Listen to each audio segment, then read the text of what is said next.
नमस्कार भक्तों, आज माँ लक्ष्मी और एक गरीब ब्राह्मण की प्रेरणादायक कथा बताने जा रही हूँ। ध्यान से आप सुनिएगा, बहुत कुछ सीखने को मिलेगा इस कहानी से। पूरे अंत तक जरूर सुने। बहुत समय पहले की बात है। गंगा के किनारे बसा एक छोटा सा गांव था, शांत, साधारण पर गरीबी से घिरा हुआ। उसी गांव में एक गरीब ब्राह्मण रहता था, नाम था हरिदत्त। वह विद्वान था, वेद शास्त्रों का ज्ञाता, पर भाग्य ने कभी उसका साथ नहीं दिया। उसकी पत्नी शारदा सरल स्वभाव की थी। दोनों का जीवन पूजा पाठ, अतिथि सेवा और संघर्ष में बीतता था। कई बार ऐसा होता कि घर में चूल्हा नहीं जलता, फिर भी हरिदत्त कभी झूठ, छल या अधर्म का सहारा नहीं लेता। वह कहता, धन से बड़ा धर्म है और धर्म से बड़ा विश्वास।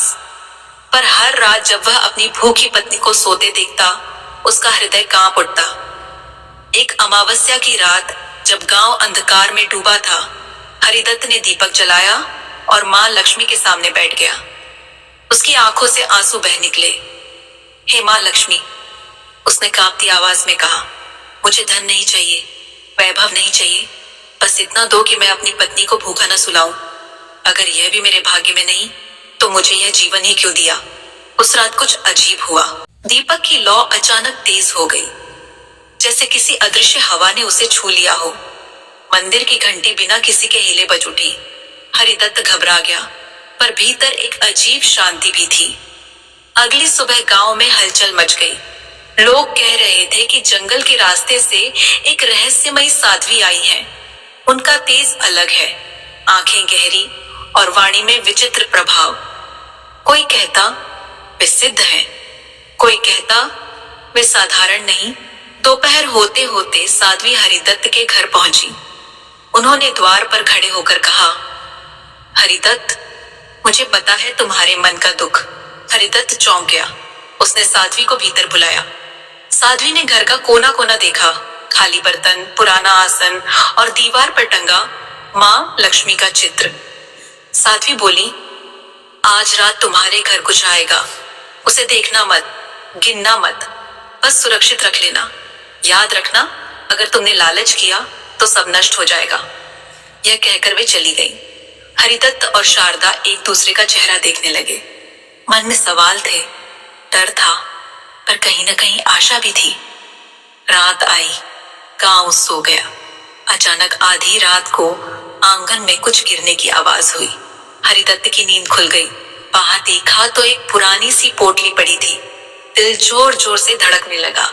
शारदा ने फुसफुसाकर कहा, खोलकर देख लेते हैं, शायद सोना हो। हरिदत्त का मन भी डगमगाया। गरीबी ने उसे तोड़ा था, पर साध्वी के शब्द कानों में गूंज रहे थे। उसने पोटली को बिना खोले पूजा घर में रख दिया। पहला दिन बीता, दूसरा दिन बीता, तीसरे दिन गांव में भयंकर अकाल पड़ गया। नदी सूखने लगी, खेत बंजर हो गए, लोग अनाज के लिए तरसने लगे। कई घरों में मातम छा गया। शारदा रोते हुए बोली, अगर पोटली में धन है और हम न खोलें तो यह पाप नहीं होगा। हरिदत्त की परीक्षा कठिन थी। उसका अंतर्मन टूट रहा था, पर उसने कहा, अगर माँ ने परीक्षा ली है तो हमें विश्वास रखना होगा। चौथे दिन वही साध्वी फिर प्रकट हुई। गांव के लोग उनके पीछे पीछे चल रहे थे। सबको उम्मीद थी कि अब कोई चमत्कार होगा। साध्वी हरिदत्त के घर आई और बोली, अब पोटली खोलो। गांव के लोग इकट्ठा हो गए। हरिदत्त ने कांपते हाथों से पोटली खोली। अंदर न सोना था न चांदी, सिर्फ कुछ सूखे साधारण बीज। भीड़ में हंसी गूंज उठी। किसी ने कहा, गरीबी में भी सपना देख रहा था। किसी ने ताना मारा, ये बीज खाकर अमीर बनेगा क्या। हरिदत्त का सिर झुक गया। शारदा की आंखों में आंसू आ गए। तभी साध्वी बोली, इन बीजों को गांव के सूखे खेत में बो दो। लोगों ने मजाक उड़ाया, पर हरिदत्त ने बिना सवाल किए बीज बो दिए। उस रात आकाश में बादल घिरे, तेज हवा चली, बिजली चमकी। ऐसा लगा जैसे प्रकृति खुद कुछ कह रही हो। सुबह जब सूरज निकला तो गांव स्तब्ध रह गया। जहां कल बंजर जमीन थी, वहां सुनहरी बालियों से भरे खेत लहरा रहे थे।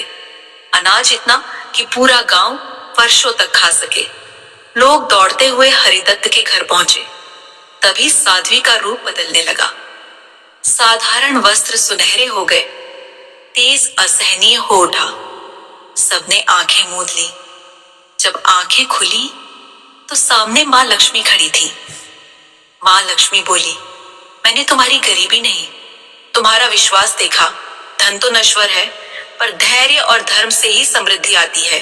माँ ने आशीर्वाद दिया, इस गांव में कभी भूख नहीं रहेगी और हरिदत्त तुम्हारे घर में अन्न, सम्मान और शांति सदा बनी रहेगी। कहते ही माँ अंतर्धान हो गई।